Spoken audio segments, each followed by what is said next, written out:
one of the shows that is going to be one of my favorites, one of my absolute favorite people to talk politics with, the person that I've looked up to as long as I've been around politics.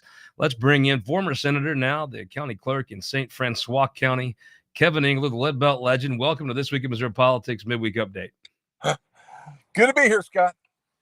Let's jump right in. I know it'll be hard to fish an opinion out of you. You're very meek and mild and unopinionated, but I wanted to have you on. This week is the MAC conference. MAC, it is a Missouri Athletic Club to St. Louisans, but to the rest of the state, it's the Missouri Association of Counties.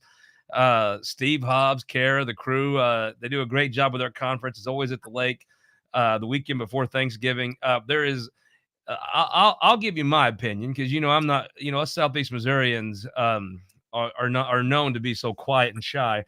I think that if you got elected, what year was that? Was it 03, 04 to the House?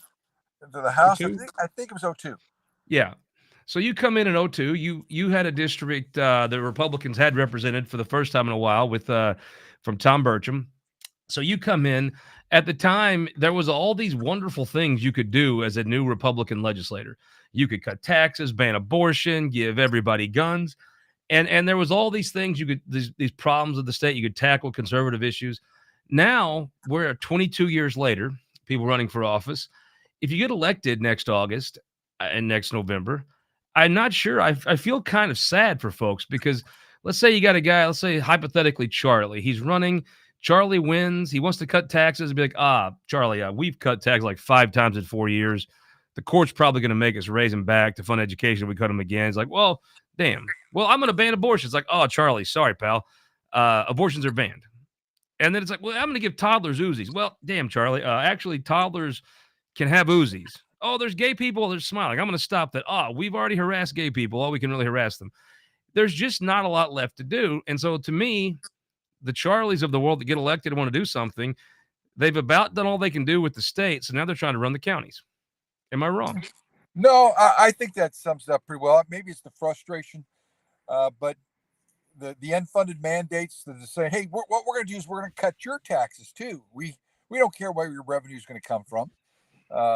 We'll do that. So that was one of the things. That's going to be one of the biggest discussions that happens next week is Senate Bill 190, where the state. It's just a disaster of legislation, right? I mean, the truth is, it's the concept is a debatable concept that reasonable people could sit down and debate. The actual legislation was crafted incredibly poorly. Right. My commission wants to adopt it. They want to be able to freeze taxes for seniors, but the way it's written, it's just a litigation nightmare. Senator Crowell would not have let that come out of the Senate. How can you have a bill that doesn't include retired teachers or railroad workers? In my area, you've got the Union Pacific boxcar plant that's huge. All the retirees that doesn't require. It doesn't say in the bill whether we have the ability as the commission to freeze the other taxing agencies like the schools, since our taxes are 2 cents compared to 3 something for the schools. It doesn't say whether it's retroactive. It says when you qualify for Social Security, which we assume that means 62. Okay, my commissioner says, well, that means that when I would turn 62 20 years ago or 15 years ago or whatever, we need to go back to that tax rate then, because that's the way it reads. And it just needs to be clarified. We need to do that. I know several of the counties have already adopted, not like St. Louis County adopted something, but it had nothing to do with the the bill.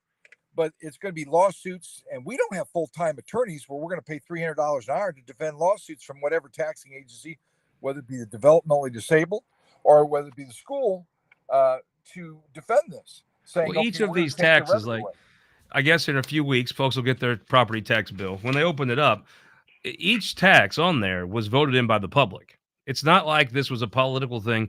Every one of these taxes were put together by drainage district, school, whatever. That was a public vote to tax themselves to accomplish some public purpose. It is not like it was a vote in Jeff City to raise taxes.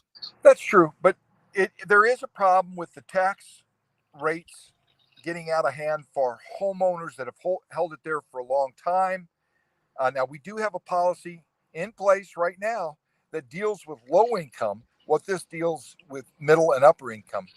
people that they get the same tax, so that you won't be your residence you've had for 30 years isn't taxed out of the market. And it just, you still have to pay taxes, and that's confusion for people. You just don't have to pay on an increased assessment, saying that your house keeps going up in value when you have no desire to sell, and that you're going to be paying very high taxes. So that's going to be the number one thing discussed, because along with that, as you said, back in '08, we fired 7,000 state employees. We had no money. And that's where we're going to get back to if we keep cutting taxes, because the economy is cyclical. That was my other job. And I can tell you it's cyclical.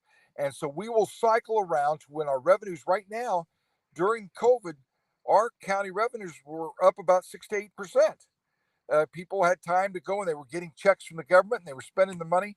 Right now, it's flat for the year. And with our employees needing a raise since the inflation is so bad, where are we going to come up with the money? So instead of how we address that, we figure out where we're going to cut the money more. And you've got people like the senator from St. Charles that want to cut personal property taxes too. Now you ask them, where are you going to do to make up the difference? Well, I don't care. So you're going to, now the county's portion, I got mine yesterday, of the amount I own. The county's portion was less than 1%.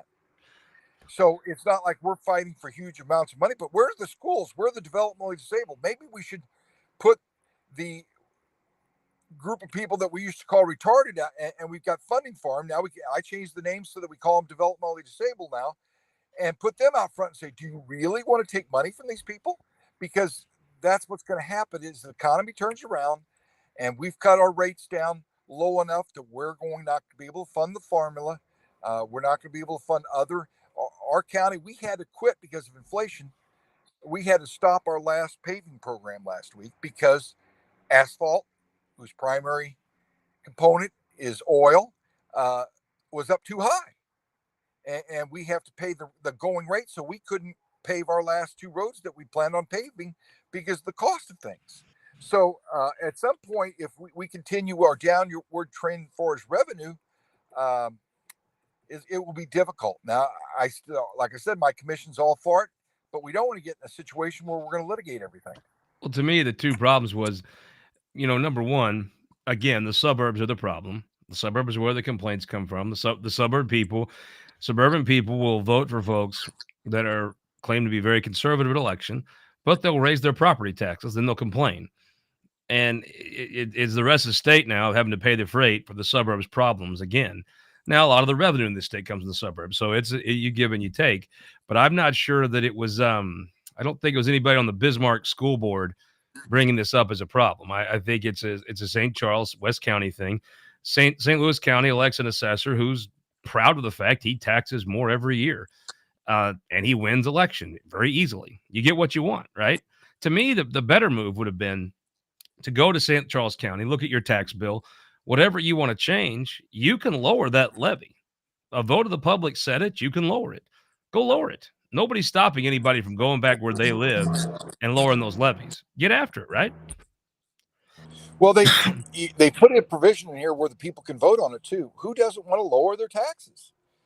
But when you look at the people, whether it be the developmentally disabled or your schools, where are they going to get the revenue from? You hear the cry, well, our teachers need more pay. We need to be more competitive. Okay, you're going to cut the funding to the schools. How are you going to be more competitive? So it's got to be balanced. And I'm not saying this is it was just poorly written. And that's the other we've part. the problem is we've got some corrections that will clarify these things.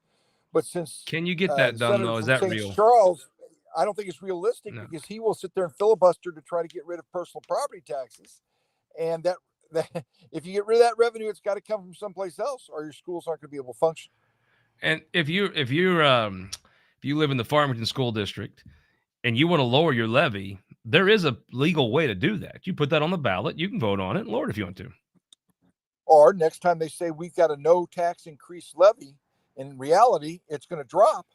If you don't vote for it, you can vote no, and your levy will drop. I have one of your former staffers just walking in. Speaking of Farmington, I think she's a North County person. Yeah. So it's interesting. At what point do they stop with this? Because I think this doesn't end. And I think folks would look to Mac to sue. Are the counties going to sue over this? I think somebody will end up suing, whether it's the school districts or whoever. And that's we don't want to be in the middle of lawsuits. We'd like to get it taken care of, either post litigation, where they say this is what the bill actually says, or by correcting and clarifying the bill through the legislature this year. The problem is, if it gets on the floor, it opens up the same chapter that Senator Eigel can then attach or filibuster until he gets his way on the taxes. I don't know how we get past that. So he'll hold up the tax break for the seniors in order to try to get a tax break. I like to promote myself as the biggest Kevin Engler fan in Missouri politics, but I think Casey may have me lick there just a little bit. Casey was a great worker. We're proud of the people that worked for us, and I'm constantly surprised when I see my farmer employees in great positions, and I'm very, very happy that they are. He's complimenting you, one of his better former staffers. We won't tell Lodewagen about that. We'll keep it here. You know, one of my she was an intern too. One of my other interns this week just took over as president of operations of Chelsea soccer club in England, one of the biggest sports franchises in the world. He was the head of SoFi Stadium before that. So we have some people. I got another one that's a judge. We've got some. He's complimenting how he's got one former employee that's a judge. One just took over the Chelsea soccer team. I think you're being big dog and a here. couple of them went to the dark side to lobby. Just a little bit. Yeah. Well, Kevin, you're still my favorite. She says, "No, great, thanks." He said, "Thank you." Well, she puts up with me, which is probably a greater task than running the Chelsea football team. That's right, Herculean effort. Let's talk about that. You know Dean Plocker. You know the house. You served there 8 years and 2 stints. I don't know how close you followed the current controversy. What ultimately happens, and how big a deal is it? I think Dean survives his caucus. He's very popular in the caucus. It's going to hurt him in his ads against him in the election. I've known Dean for quite a while. You can ask him, and I talked him out of running for Senate when I was the leader in the Senate, because we had a guy named Lamping that was already announced and already funded. And I remember that very moderate anti-right to work John Lamping, right? Interesting, but that's okay. And then he came back. I said, "Your time will be better," and now he's there. I think he will fight hard. I was interested to see Rod Jetton be put on a staff. Rod's the one that talked me into running to replace Burcham, and Rod's had some problems, but he has demonstrated a sorrowfulness. And I saw him at several church things talking about where he went wrong and forgiveness, and he was the best administrator we had as far as making the trains run on time. So hopefully he can help Dean on actually getting the government to function in a very difficult election year. I've never seen a time, and I don't know if there has been in the past 50 years, where we have 4 statewide elections with no running incumbent. It's just an interesting time. We're going to have so much out there this next year. It's going to be crazy. We talked about Tom Burcham. Then you held the seat. Then the seat after you was a guy that went on to be speaker. I got to thank my buddy Steve Tilley. He brought me this back from Wiesbaden, Germany, which people don't know is actually his hometown. The Air Force base is where he was born. Yes, lived. Yes. He brought me back this Stein. Right by there last week. Outstanding. Yeah, I was by there last week with my wife. My favorite Stein of knowledge. Yeah, there you go. Steve always had his pulse and still does on the heart of what's happening in Jeff City. Let's talk about the governor's race. You've got a favorite, I assume. I do. Normally I stay out of it, but I won't be going door to door or anything. But I've known Mike Keogh for 20-something years. I don't know of a better hardworking person that will make things happen economically than Mike Keogh. I like Jay Ashcroft. I was his dad's county coordinator. But I think Keogh brings something to the table that a lot of them don't. I know some people want to have somebody that's Harvard educated or something like that. He got his education in the School of Hard Knocks. I've never found Harvard to teach much common sense. No, plus I've never liked most of them sons of bitches. Well, Out in the real world, you have to be able to get things done, and don't need to pontificate. You have show horses and work horses, and I'd rather have a workhorse, and I think he is right on spot on that. So it looks to me like he's banking a hell of a lot of money. I know you had a big event in Rolla earlier this week. It looks like Eigel and Ashcroft. To me, if you're Eigel, you got to go after that pool of voters that Ashcroft would have a good claim to. It seems like they're fishing the same pond. I think Ashcroft's advantage is he's fighting over that pool of, Facebook activist type people. But Ashcroft has a whole nother legion of folks who may or may not vote, who will not pay that close of attention. They're older folks. And if they show up to vote, I think they probably are predisposed to vote for the name Ashcroft. Am I wrong? That's right. Because a lot of people, and I observe it in the election process now, they vote for name ID, Sure. Especially when you have a U.S. Senate and 4 statewide races. You look down the list and you start seeing people. Who do you know? Oh, well, I've heard of that John Ashcroft before. Well, that's his dad, but that's okay. He obviously knew that he was going to get some of that, but they'll vote for the name ID, and that happens. Remember, years ago, we had a truck driver that had a smoother name ID, and he won the primary because, come to find out, he wasn't really qualified. So he was first on the ballot, right? That's what. Yeah, first on the ballot, and had a plain name. And anyway, so people do not do their due diligence all the time when they're voting. I'm all for the right to vote, but people need to spend the time this year to look at candidates and see what their qualifications are. But I would argue that we're looking at $15 million will be spent in this gubernatorial primary easily, I would guess. Easily. Doesn't that even out name ID? I mean, when you are on every news channel, when you're on Facebook ads, when you're in the mailboxes, is name ID still an argument that can be made there in favor of Ashcroft? Maybe marginally, but I don't know that it's going to hold the weight that we think today it will before the cash starts flowing. We will see, but I'm telling you, it's tougher to get to seniors who are our highest voting percentage and the ones that recognize the Ashcroft name. They don't follow Facebook for the most part. Nobody reads the paper anymore. Sorry.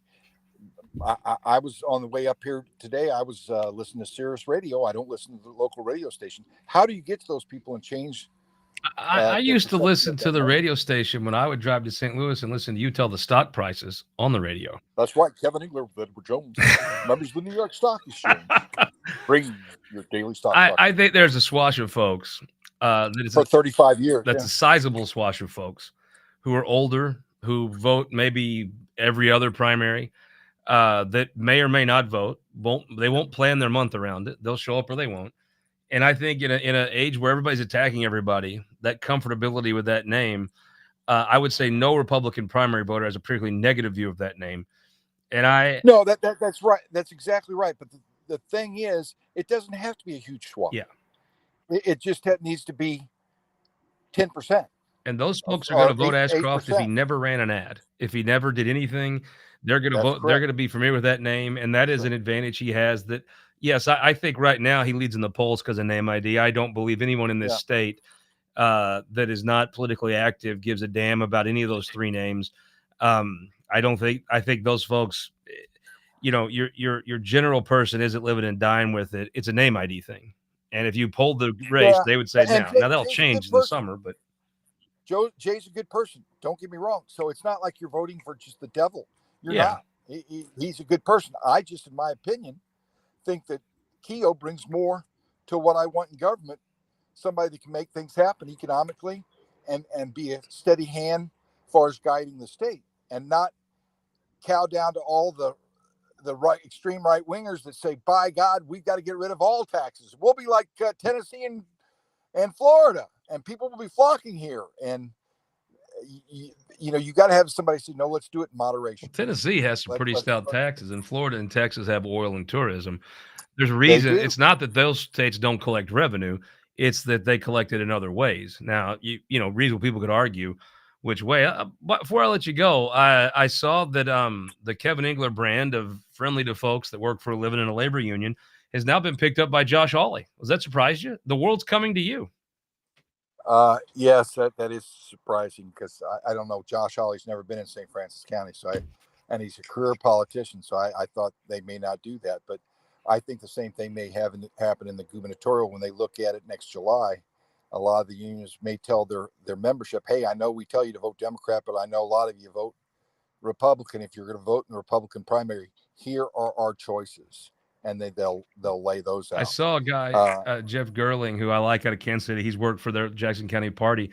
He had a tweet, and I hate on Twitter because people get negative, and there's a little bitch fest back and forth. But he talked about how you should vote Democrat because of labor issues in your pocket, which is a very rational argument.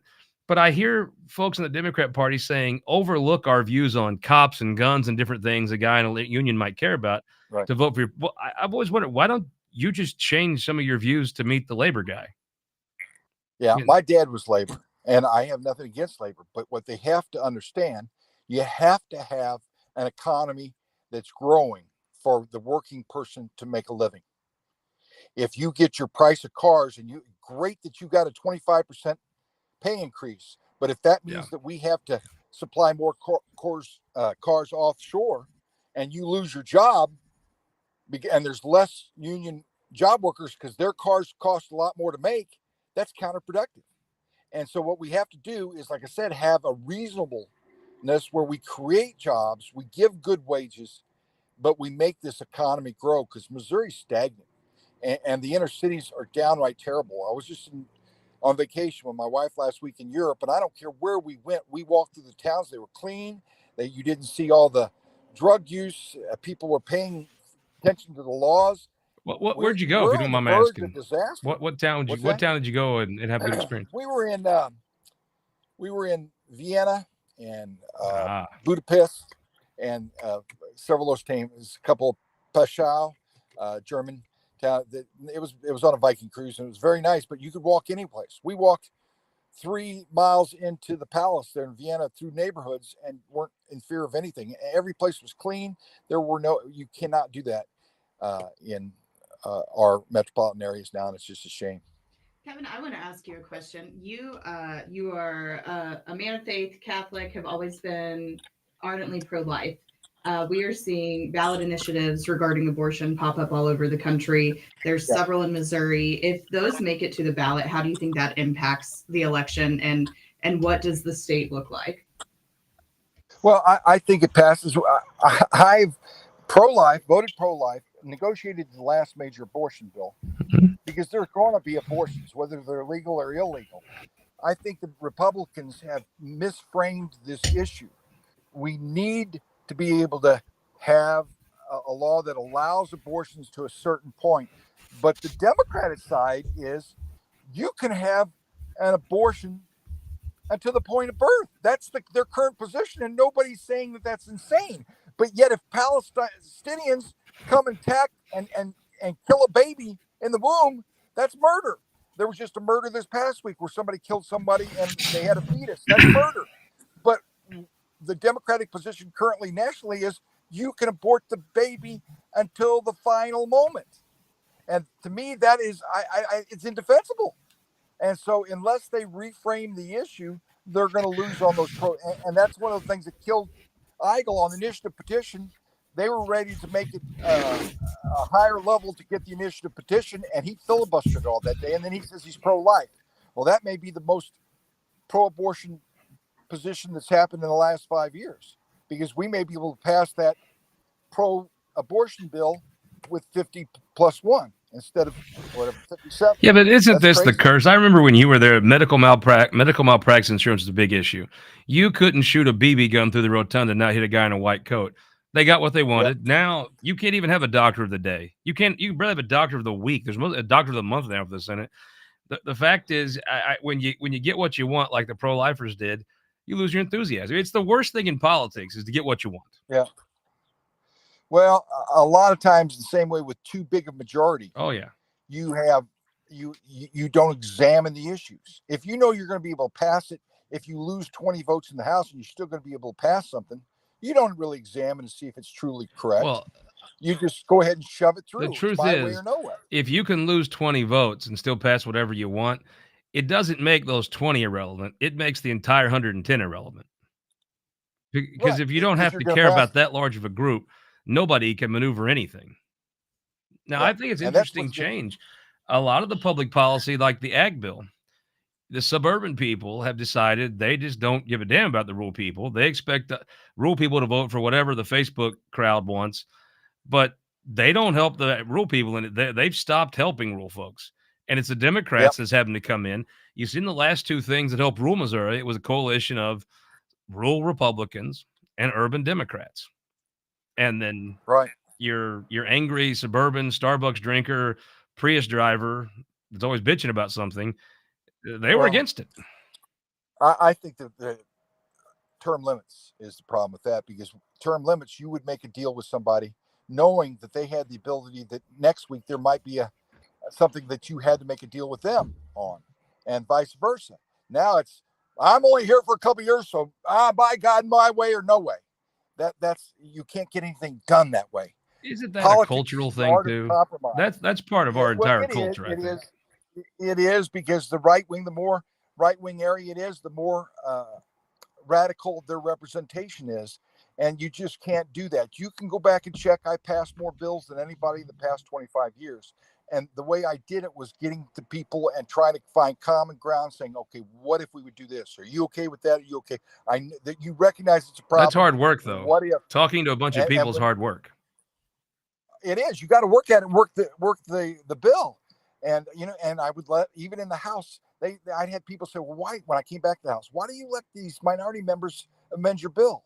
Well, most of the time I was giving them the amendment. They were happy to participate in the process. It was a decent amendment. Why not let them go home and say that they got the tax credit enlarged also for something that helps the disabled and the inner city folks? It was a good amendment. Why not let them put that in there? They're much more likely to help me get the thing through than if they have no part in it.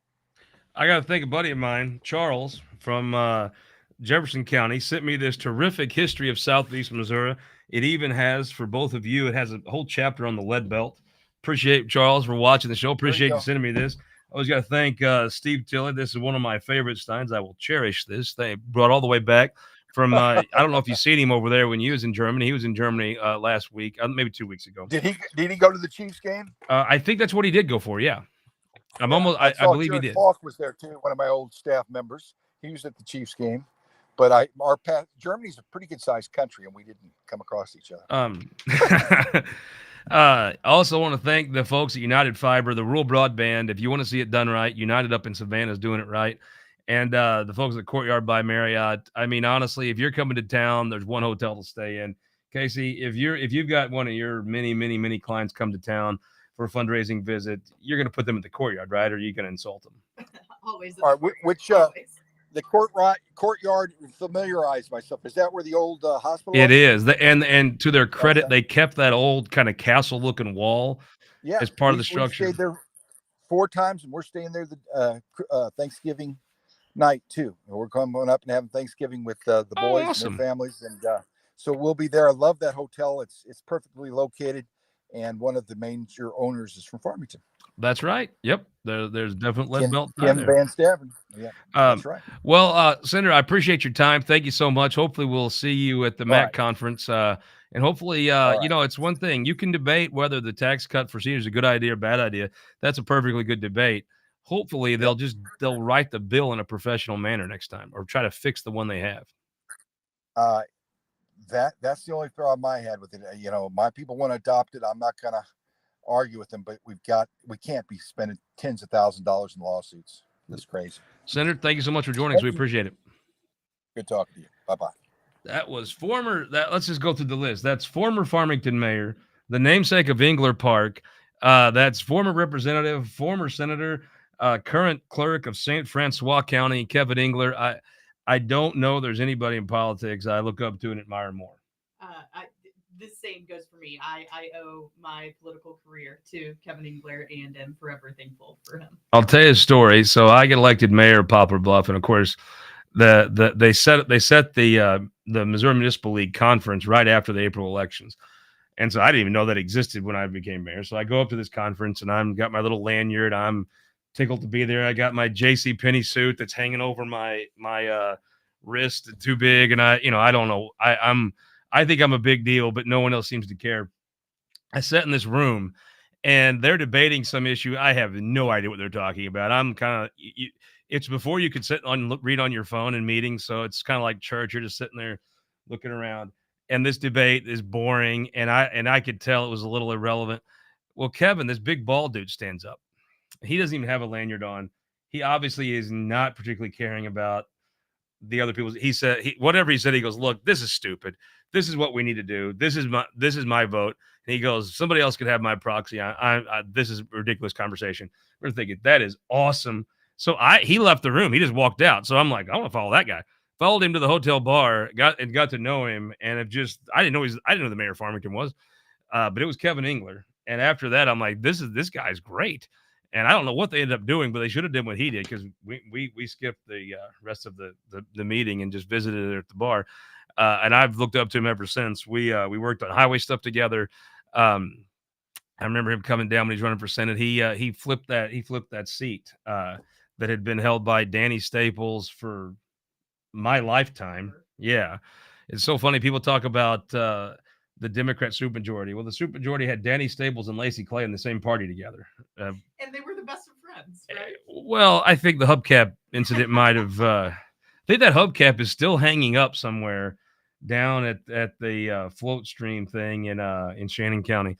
Well, anyway, thank you all for watching. No show this week. I might try to pop back in Friday with something if we can rouse Kelton up. We'll try to talk him into it. Kelton. So we had a big week. Our illegal book, Mizzou not only covered, Tennessee was favored by a point. Mizzou not only covered, but they won by like 25 points.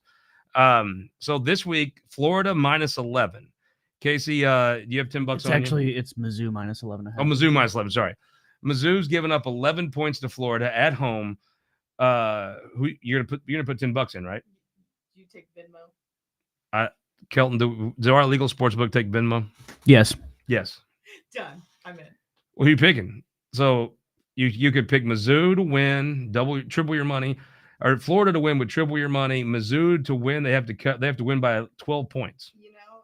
If I can't bet against Mizzou and go sit in those stands this weekend and live with myself. See, the way this is supposed to work is everybody else takes the other team, and I take Mizzou to look good, but Kelton shits on that every time. Kelton, I beat you to it. I'm taking Mizzou to look I would ask you, Kelton, who you're going to take. You're not a very good sports book. You're a homer. You can't run a sports book. You need to ask the mafia. We'll get Rizzo in here and ask Rizzo. You can't run a sports book with your heart. I think you're too emotionally connected to this. Who you taking? I mean, obviously Mizzou has this in the bag. Florida has been playing well. You're giving the points and taking Mizzou? Absolutely. Okay, I guess I'll be the jerky. I'll split the baby. I think Mizzou wins, but they don't cover. All right, Kelton, you got that down? I'm sorry, what? You got that down? Absolutely. Now, if you don't pay Kelton now has a sock hat on. It's a good look for him. I think he looks either very techie with the sock hat, or he looks like he could break your kneecaps if you don't pay up your bet on his illegal sports book. Don't you think? I kind of like the sock hat. I can see him, walking around town with a wooden baseball bat. The shillelagh.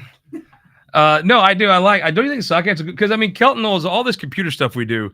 As you saw the time Lincoln and I tried to do this without Kelton, it would totally to shit. Kelton knows all this stuff. And I think the sock hat makes him look like he's very technologically savvy, right? Well, I just assume Kelton is technologically savvy. My standard for that is very low, though. So well, you see how low mine is. So yes, I'm pro sock hat. I think we should do a poll, Kelton. And we should ask: does the sock hat make you look more like you could operate cameras and computers and shit, or less? Because I think it's more. I think it's a good look. I'm here for it. I think it makes me look good. Plus, I read a book about Steve Jobs once. It was a picture book, but it showed he wore the same shirt because he didn't have to think in the morning. He put the same shirt on, and he buzzed his hair off because then he could just get up and go. He didn't have to take a shower or anything. He just roll out. And now with Kelton's sock hat, if he would just buy 5 more of that shirt, he could be like the Steve Jobs of High Street. maybe don't shave your head. It's not worth it. Well, the sock cat though, you wouldn't know if he shaved his head or not. That's true. I guess. I mean, he's got the beard, but then that's a. I mean, I envy that. I could not shave for 7 years, and I would not have that beard. I would have like an Amish woman's leg. Would be how my face would look. It would just look so stringy and just not rugged at all. Let's not test it and find out. Yeah, I'll shave. All right, folks. Happy Thanksgiving. We will not see you Sunday, but we may see you later this week if we can come up with somebody for this week in Missouri politics. Next week, I'm not sure who we're going to have. We may do a little Geyer Awards talk. Very excited. I don't know if it's been made public yet. I don't want to get in trouble, but the Geyer Award last year was Pat Thomas, so deserving. And I'm like, well, who are you going to get after Pat, right? I mean, that's a big get and a very deserving person. They found someone that is a very fitting follow-up to Pat. I feel sorry for the poor bastard that wins next year, but we'll talk about that. And also the question I have, Kelton, I'm going to raise this. I think I'm going to have Cinder Moon on. I did some research. Everybody's pro Mizzou right now, right? Did you know, Kelton, that when Republicans say they want to run it like a business, right? We're going to run it like a business, run it like a business. Did you know who is the worst paid college president of any state that touches Missouri? I really hope it's not Missouri. So the guy, I mean, Mizzou was a stinking, raving dumpster fire when Moon Choi took this job. I mean, nobody liked it. Everybody. I really think Mizzou was about one more problem from them just moving stuff to Cliff Smart University, wholesale. And Moon Choi comes in, takes this absolute stinking dumpster fire, problem after problem. They're about to get kicked out of the AAU, turns it around. And now when you look up, Nebraska falls out of the AAU. Guess who makes more than our president? Nebraska's president. You go around. Our president, Cliff Smart, is my president. Cliff Smart's your president. I understand that. Bill DeWitt's my president. But for Truman the Tiger, I'm just saying, Truman, I got to talk to you, pal. You're kind of being a cheapskate, like legit, like on Home Alone. I mean, it's a little bit of a cheapskate move here. Right now, you're like the uncle on Home Alone. I'm sorry, dude. I know. My bad. It's the truth, though. I was shocked to find that out because I think if you take Nebraska, they may have had issues, but nobody inherited the dumpster fire that Moon Choi inherited. And when you look up and see he's not being compensated at the same level as people he's far more accomplished than, that's going to be an interesting thing. And I think I'm going to pose that to some folks because if you want something like a business and you got a guy that pulled off this Mizzou miracle of turning it around, I mean, everything at Mizzou is positive right now. You really just have to be a hater to find negativity in Columbia. I'm not saying you can't. I mean, you can approve everything, but overall, it's wildly positive. I talked to Sam Graves on the radio last week about this. If you don't keep the guy that's turned it around, I mean, if you have a college, you're going to want Moon Choi. So you better pay the guy, right? I agree with that. You know, I've got a soft spot for Cliff Smart for obvious reasons, but Moon Choi has done a fantastic job at Mizzou. He's a great guy, and they should do everything they can to keep him. I'm a little worried about the Bear when Cliff leaves. It'll be a sad day. Following Cliff Smart is not what you want to do, right? No. If I'm Truman, I'm like, oh, Cliff, you should go. You're going to love retirement. Just hop on that immediately. I even saw some of the woke stuff. Cliff just announced his retirement. And now I saw a story in Springfield. One of the professors is, professors are a challenge. I get that for everyone. But I'm a little worried about the Bear once President Smart leaves. I'm with you. But Truman, if you don't keep Moon Choi, you better hire Cliff Smart or you're screwed a little bit there, bud. Because if he walks for a different job and you haven't paid him right, you think it's going to, I think it's funny. Some folks say, well, it's going to be controversial to raise his salary. Well, no, it's not. I don't think. People complain about everything now. That's what Twitter's for. But if you don't, you should see the controversy if he walks for a better paying job. That's a problem, right, Truman? I know. All right, we agree. So for Kelton in his new sock hat clad attire, for Casey, for former mayor, representative, senator, now county clerk Kevin Engler, for my man the Bear, for Truman, we will see you a week from Sunday.